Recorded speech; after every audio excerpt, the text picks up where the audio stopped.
Hello, online pipe community. Ethan, Parsimonious Piper here. It's been a great Christmas week for me. Hope it was for you as well. My family and I spent time out in Arizona, where we lived before moving to North Carolina, and where my parents and siblings still live. So we got almost all of the extended family together for Christmas, and it was a wonderful, wonderful time.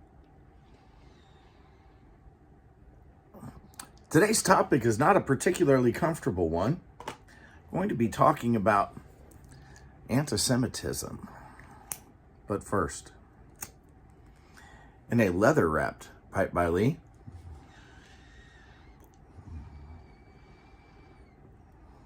if I can get it to light,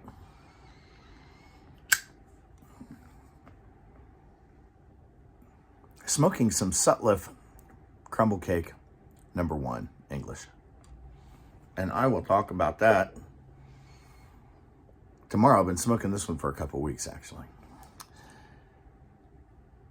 Anti-Semitism seems to be on the rise again.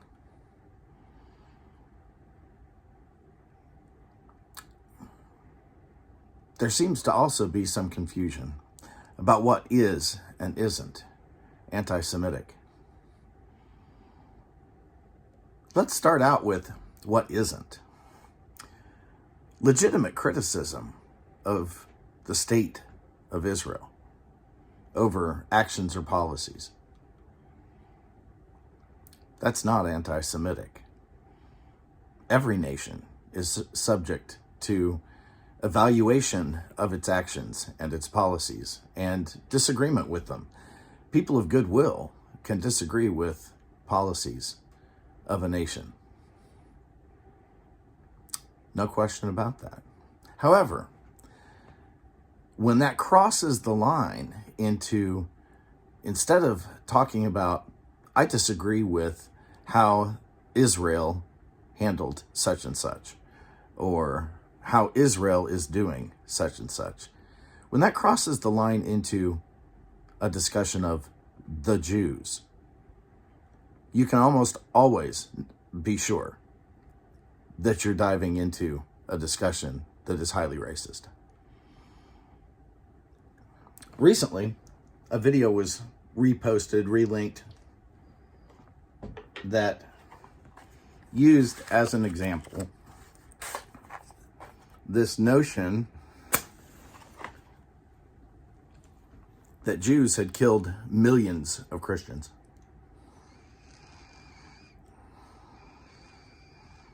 There we go.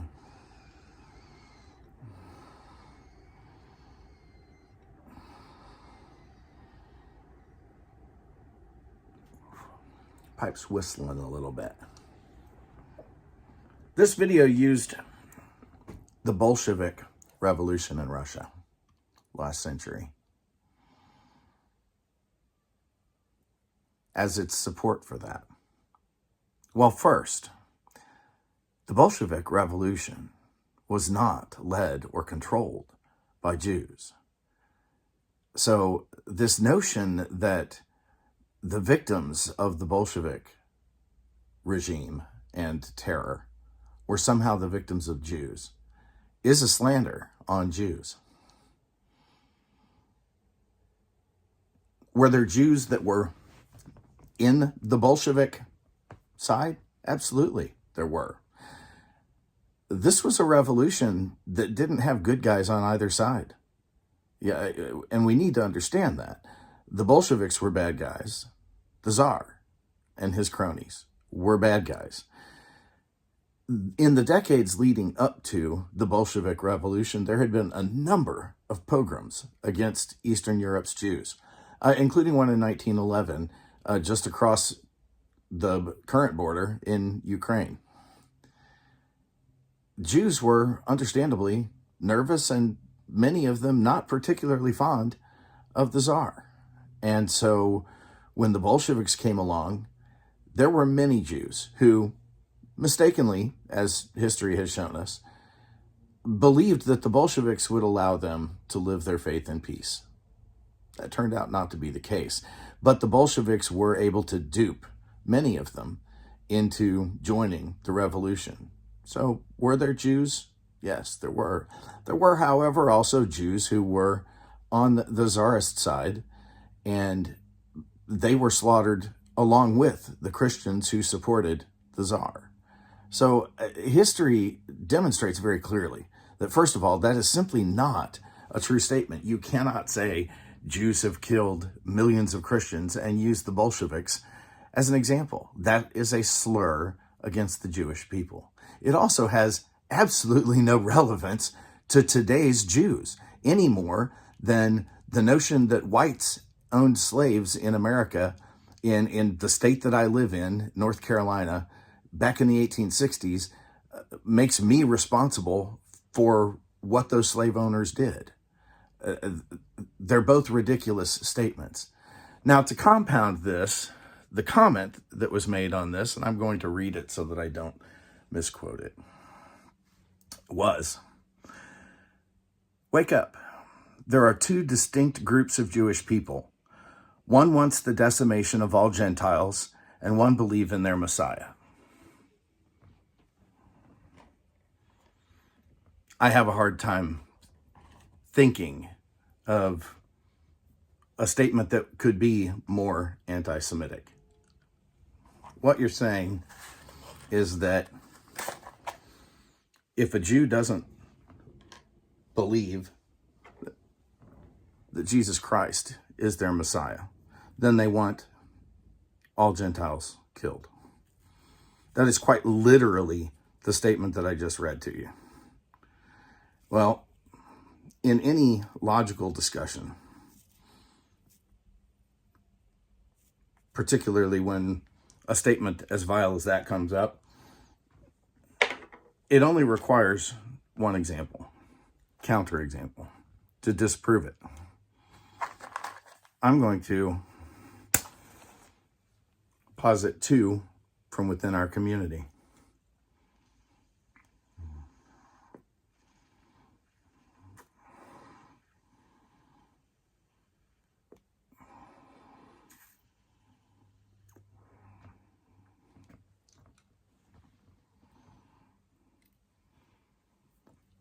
What that statement tells me, if it were true, is that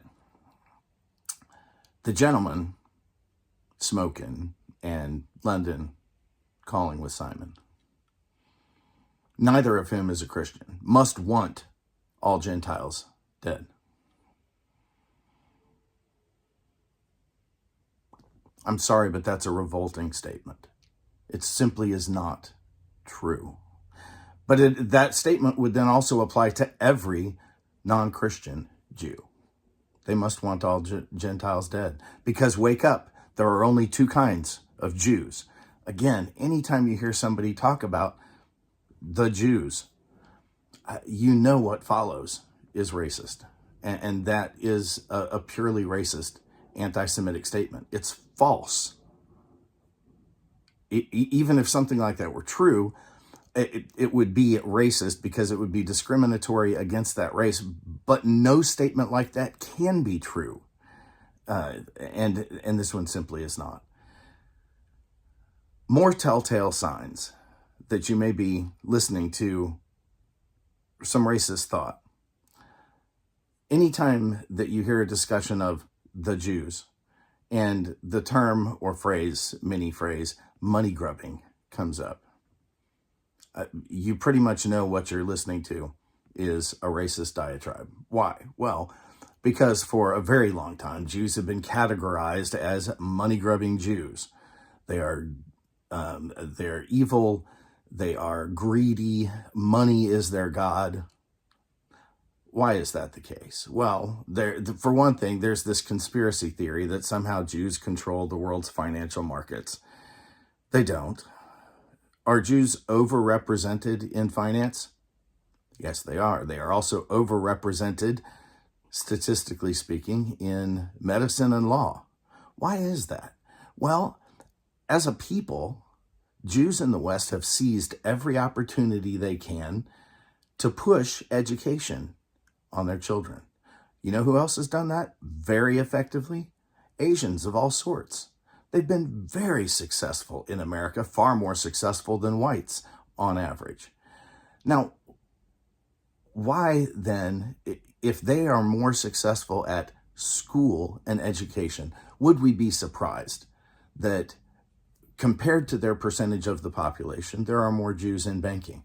Well, there are also more Jews, like I said, in medicine and in law.